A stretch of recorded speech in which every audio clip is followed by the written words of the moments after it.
Senhoras e senhores, então, aí, mais uma vez, congratulando a presença de vocês aqui, no nosso seminário organizado pelo BRICS Policy Center, Centro de Estudos e Pesquisas dos Países BRICS.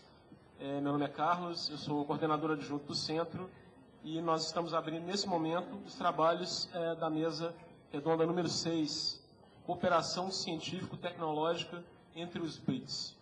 Eu tenho o prazer, assim, de anunciar, como ilustres convidados e palestrantes da nossa mesa, o doutor José Eduardo Cassiolato. Ele é doutor em filosofia pela Universidade de Sussex, na Inglaterra, pós-doutor pela Université Pierre Mendès de France, no ano 2000, e ele está representando aqui a Universidade Federal do Rio de Janeiro. Em seguida, nós teremos o senhor doutor Jacob Palli Jr., que é doutor em matemática pela University of California, que estará representando a Academia Brasileira de Ciências. Em seguida, o senhor Maurício Antônio Lopes, diretor executivo de pesquisa e desenvolvimento da Embrapa. E, por fim, nós teremos os comentários do professor da casa, professor Pedro Cláudio Cunca Brando Bocaiúva Cunha, doutor em planejamento urbano e regional pela Universidade Federal do Rio de Janeiro. O professor Marcos Cepia, que infelizmente não está presente por questões pessoais. Então, em seguida aos comentários do professor Cunca, nós teremos um tempo para perguntas. Então, os nossos queridos ilustres palestrantes terão 20 minutos aproximadamente para fazer suas exposições. Ao cabo, o professor Cunca também terá mais ou menos 20 minutos e abriremos aí para perguntas da plateia, seguindo o esquema que o professor Fabiano já apresentou na mesa anterior. Então, com a palavra, o senhor José Eduardo Cassiolato.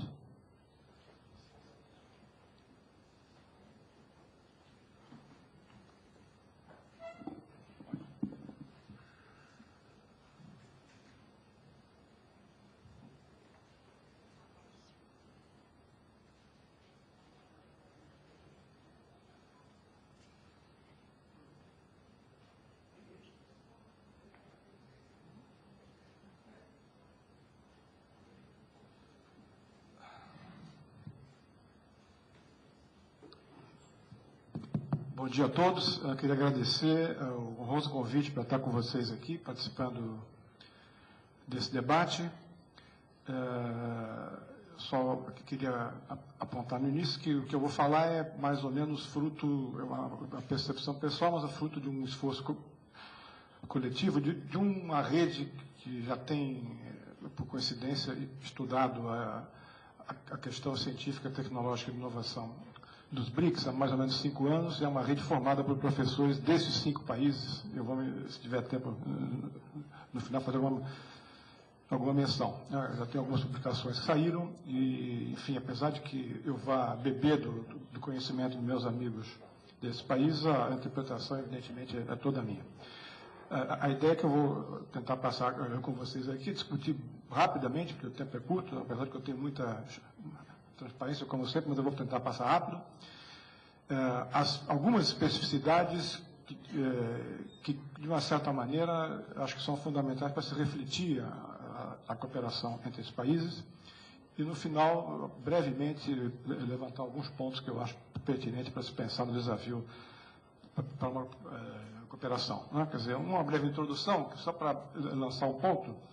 Eu tive a felicidade de estar marginalmente envolvido, na época eu era secretário de Planejamento do Ministério da Ciência e Tecnologia, na concepção do primeiro acordo Brasil-China, né, que nas palavras do ministro Celso Amorim, com toda a propriedade, é talvez o maior projeto de cooperação conjunta na área de ciência e tecnologia para entre os países em desenvolvimento. Né? E já tem, portanto, muito tempo, tem mais de 25 anos, né?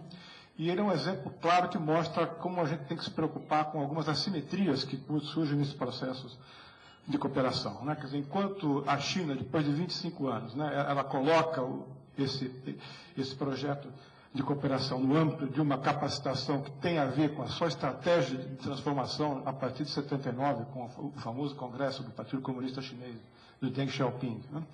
Onde a capacitação espacial era um elemento central nesse processo de transformação, né? Eu tenho uma citação de um pesquisador da Universidade Nacional de Defesa no começo dos anos 80, né? No sentido de que o programa espacial chinês era o principal,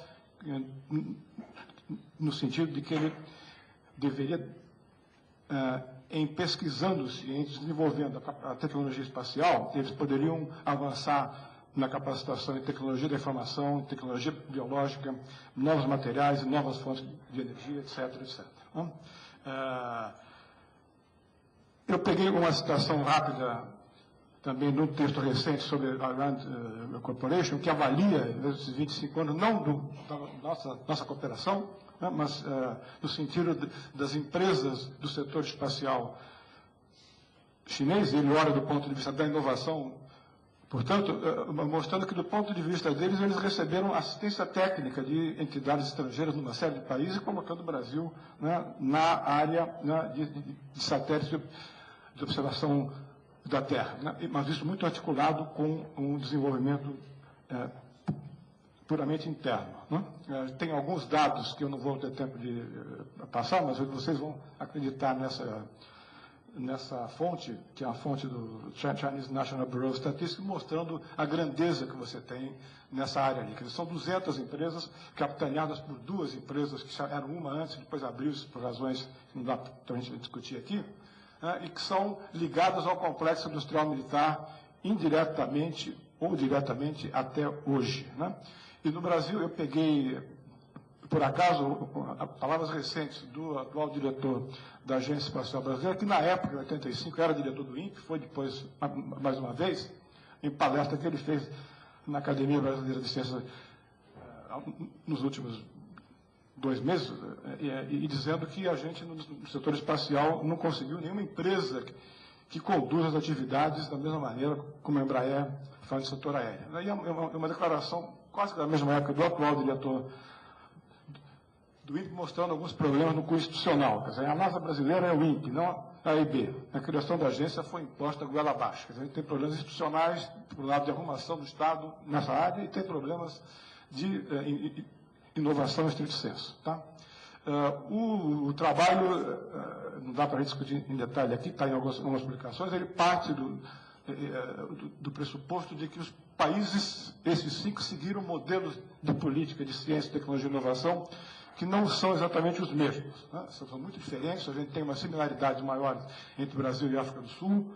A Rússia, até a época de Putin, ela tinha um padrão razoavelmente semelhante, mas a China e a Índia têm 2 padrões muito diferentes de política de ciência, tecnologia e inovação. Não sei se vai dar tempo da gente avançar nisso agora, mas fica lançado no ar, talvez, para o debate. Rapidamente sobre a Rússia. Né?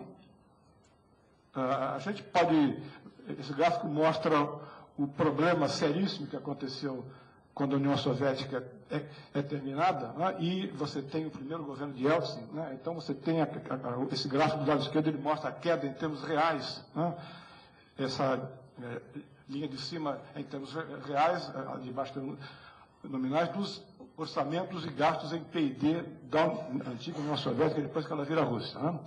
O período de 99 para cá, evidentemente, que é o período pós-Putin, onde algumas coisas mudaram, mas a gente vê que ainda tem um problema de investimento muito sério. Né? Quer dizer, o ponto, talvez, principal aqui é que os anos Putin e a era pós-Putin, ele reintroduza no debate a questão da política industrial na agenda soviética e alguns elementos que são muito importantes, né, para discutir a questão da cooperação. Mas, em compensação, não consegue reverter um quadro mais complexo que foi trazido pelas reformas dos anos 90, parcialmente porque a gente teve a antiga União Soviética, a Rússia tem uma especialização em petróleo e gás e tem sofrido um pouco da tal doença holandesa, eu diria, nesse período, que faz com que uma série de outros investimentos não sejam muito colocados. Quer dizer, eles têm algumas forças muito grandes ainda em pesquisa básica, em certas áreas, particularmente ligadas à defesa de petróleo, então com alguns problemas muito sérios que não vai dar tempo para a gente discutir aqui. Né? Quer dizer, dados que eu não vou passar. O importante para salientar no caso do Rússia, então, é que o governo Putin reintroduz a questão da política industrial e coloca a questão da tecnologia e da inovação como elemento central na sua estratégia. Talvez o ponto mais importante no plano institucional, no meu modo de ver, tenha sido a criação do que eles chamam de Rasnanotech, né? Quer dizer, uma empresa estatal poderosa, enorme, para dar conta da nanotecnologia, né? Que é uma área de futuro, como a gente sabe, e é uma forma nova e única, no meu modo de ver, de organização do Estado, do ponto de vista institucional, para questões de ciência, tecnologia e inovação daquele país. Mas o outro lado que a gente não pode deixar, e no âmbito dos BRICS eu vou enfatizar um pouco esse ponto, é que a antiga União Soviética, a Rússia, continua investindo pesadamente em P&D militar, né? E essa é uma fonte fundamental da dinâmica do seu Sistema Nacional de Inovação. Quer dizer, aqui a gente tem dados internacionais conhecidos, mas que mostram, eu salientei a China, porque a China também é um caso mais ou menos semelhante sobre esse aspecto. Quer dizer, o crescimento, a partir dos anos 90, significativo dos gastos em P&D militar por causa daquele país, né? Quer dizer, então você tem essa síntese, né? A gente poderia dizer aqui, quer dizer, energia e defesa com ênfase em nanotecnologia como um foco estratégico, o retorno da política industrial como uma questão estratégica, mas uma especialização muito ainda baseada em energia e em petróleo, né? A Índia tem uma coisa muito mais complexa, né? Talvez eu traga para o debate apenas alguns pontos importantes. Quer dizer, eu acho que você tem essa sugestão do professor Joseph Trivandrum, né, de você dividir a evolução do Sistema Nacional de Inovação indiano em 3 períodos, né, cada um deles com algumas coisas importantes a serem mencionadas. Eu vou me situar apenas no primeiro momento, que é muito mais conhecido, quer dizer, o avanço da ciência na época pós-independência. Quer dizer, a ideia de uma autonomia científica e tecnológica passava muito pela proposta do Estado chinês, né? E isso é conhecido, talvez você, indiano, desculpe, vocês talvez tenham debatido isso nesses últimos dias. Mas o importante é que você teve um investimento pesado em infraestrutura de ciência e tecnologia e educação, né? E um desenvolvimento institucional específico voltado para a atividade tecnológica, particularmente também nas áreas de energia atômica, aeroespacial e defesa, que ainda hoje em dia constitui mais de 30% dos gastos públicos de P&D daquele país. Tá? Talvez seja importante para o debate pensar que a liberalização indiana passa por 2 momentos diferentes que são importantes do ponto de vista de ciência, tecnologia e inovação. O primeiro dos anos 80 é que você tem uma desestatização, mas que é uma desestatização aberta para o capital interno, né? E ela permite o surgimento dos grandes grupos nacionais, como a gente conhece hoje, como o Tata e todos aqueles outros da área farmacêutica, né? Mantendo o sistema bancário ainda nacionalizado. O sistema bancário ainda hoje em dia é a maior parte dele público naquele país. Tá? O relaxamento das restrições ao investimento estrangeiro ele vem muito lentamente e, a posteriori, ainda continua sem ter sido resolvido ainda de uma forma muito ampla. Só um parênteses aqui, eu não vou entrar muito na discussão sobre o lado importante que entra nessa questão da cooperação, que tem a ver com a questão da agricultura, do sistema agroindustrial. Até porque eu tenho uma pessoa muito mais capacitada que eu aqui do lado, que sem dúvida vai fazer considerações muito mais pertinentes. Estou falando muito mais do setor industrial e de serviços a eles associados. Tem uma série de dados que mostram o extraordinário crescimento do ponto de vista de infraestrutura indiana, que às vezes não é muito bem conhecido. A gente fala muito da China, mas ainda tem um crescimento significativo. Por exemplo, ela passa de 1,5% como gasto público de educação em 1950 para 3,76% do PIB em 2005, 2006. Né? A quantidade, o aumento da infraestrutura educacional, a ênfase na formação de engenheiros, né, que você tinha 4 mil, esse aqui está em 10 mil unidades deles. Ele cresce quase que 1000 vezes, né, ou 100 vezes, desculpe,